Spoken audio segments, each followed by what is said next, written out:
Welcome to Linux video session. Today we are going to perform the kernel upgradation. So first of all, we are going to see what is a kernel. A kernel is nothing but a bridge between the software and the hardware. So here you can see in the green color it's the application of the software, the kernel in the blue square, and at the bottom it's the hardware.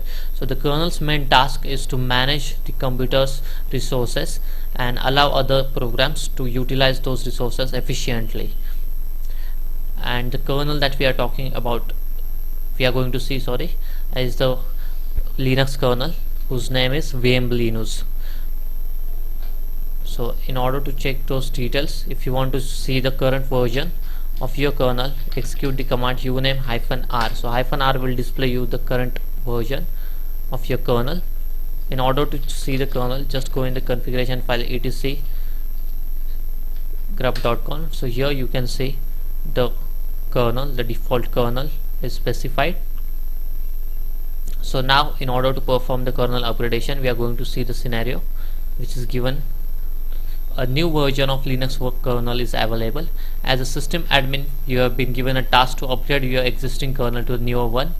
You must keep the older kernel on the system as a backup and make sure your system to boot with the newer kernel.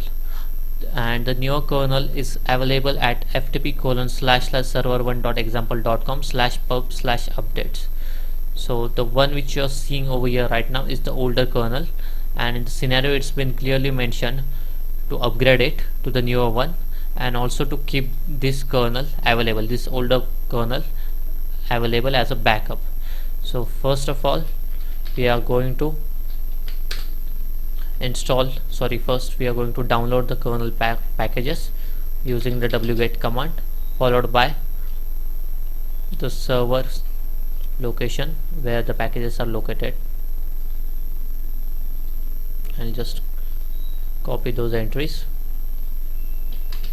and paste them over here. So I think there's an error. I will just give /updates/star because updates is a directory. So wget is mainly used to download files. So now I will just execute it properly. So here you can see that 2 packages of kernel have been downloaded. I will just do an ls and see. So here you can see that there are 2 kernel packages. So in order to install them, the command is rpm-i to install. V verbose, H is for displaying the hash sign at the time of installation, and followed by the kernel.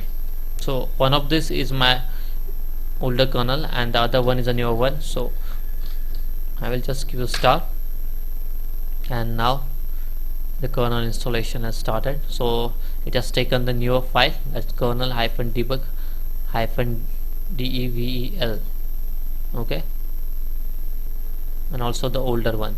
But when the newer kernel is going to get installed, it will take the topmost position in the grub.conf file. So we will just wait till the installation is over. The installation of the kernel package is over using the rpm command. It's taking some time.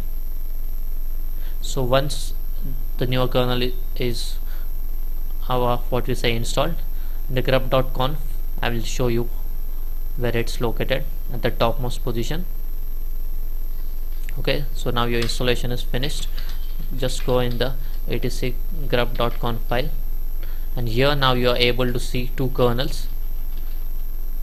So as I've already told you, this was our older kernel. I had shown you it previously, and the newer kernel, as I've told you, it takes the topmost position. It's over here. So as of now you can see that it is at the topmost position in this, but in the scenario it's told to you that you must keep the old kernel as it is. So it's already over there, and then it's told to us that make your system to boot with the newer kernel. So in order to boot our operating system, that is Red Hat Enterprise Linux 6, with the newer kernel, we will have to change the value that is given over here, default equal to 1. So the starting position of the kernel over here starts from 0. So 0 is for the newer kernel and 1 is for the older kernel.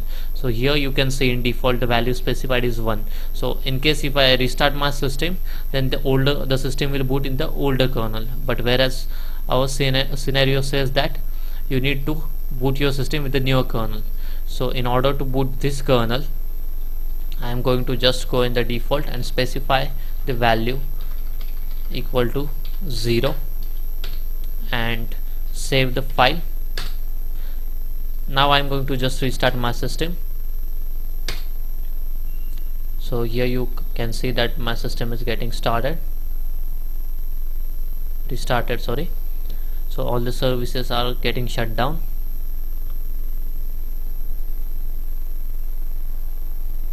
And here is the new kernel. You can see Red Hat Enterprise Linux Server. The countdown that we had set to 10 was in the previous video. That is still applicable. And here the system is getting loaded. Till that time we'll just see some more details about the Linux kernel. So the Linux kernel VM Linux of our operating system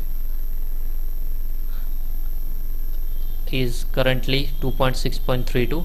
A newer version is also available, that is 2.6.33, which is a stable one, but as of now we have the kernel 2.6.32 only. I will just go in the system, root, and the password. So now the system has come up in the run level 5. When I execute the command in the terminal,